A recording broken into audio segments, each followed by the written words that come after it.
We now come to section 180 in your harmony, dealing with the burial of the Messiah. And the burial of the Messiah will include stages 27 through stage number 30 of the Passion narrative.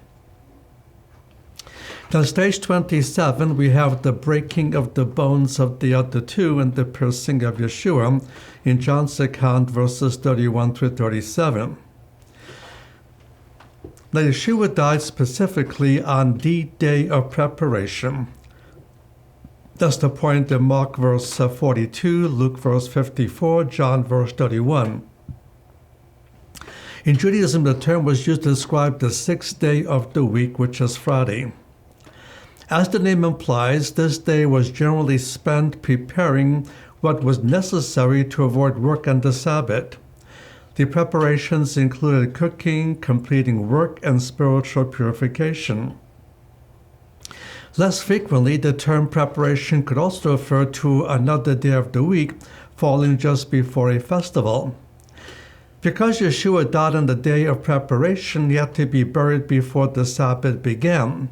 So in John verse 31, the body should not remain on the cross upon the Sabbath, for the day of that Sabbath was a high Sabbath.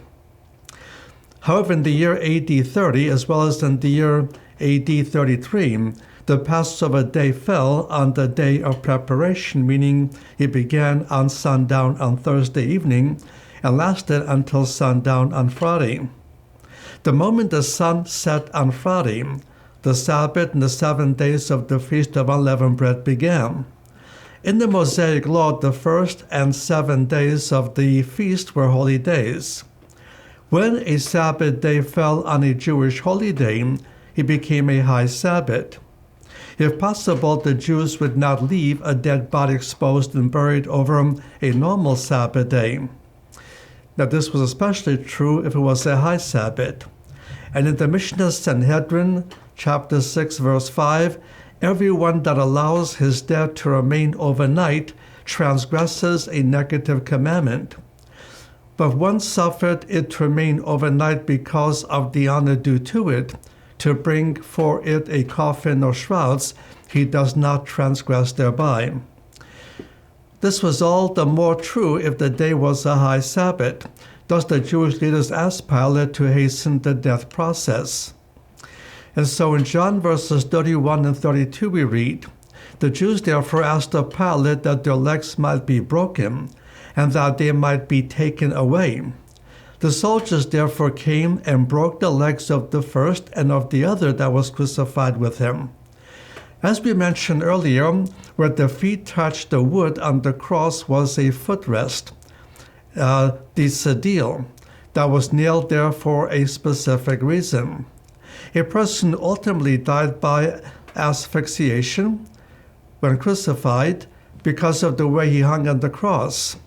Part of the punishment was the lingering nature of the death by asphyxiation, as the victim's exhaustion made it progressively more and more difficult and then impossible to raise the body in order to breathe.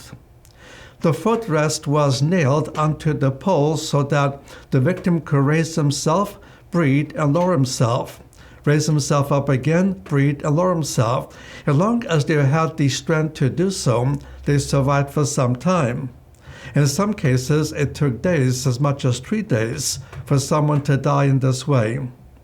As the victims moved up and down, rubbing against the rugged wood of the cross, their backs became painfully raw. Furthermore, their feet would have hurt terribly every time they raised themselves to breathe because of the nails that fastened them to the pole. Because Yeshua was flogged or scourged beforehand, he felt the pain from the time he was first placed on the cross and throughout the 6-hour period during which he slid up and down against the rough wood. Now, one way to accelerate the death process was to break the legs of the victim to prevent them from lifting themselves up to take a breath. They died by suffocation shortly thereafter. So, for that reason, in John verse 32, the legs of the men hanging on the left and right of Yeshua were broken. However, in verse 33, By the time the soldiers came to Yeshua, he had already dismissed his spirit from his body. Therefore, they did not bother to break his legs, thus fulfilling the Passover motif, that not one bone of the Passover lamb could be broken, the command of Exodus chapter 12, verse 46. To ensure Yeshua had died, one soldier drove a spear into his side, in John verse 34, thus fulfilling the messianic prophecy of Zechariah 12:10, that the Messiah would be pierced.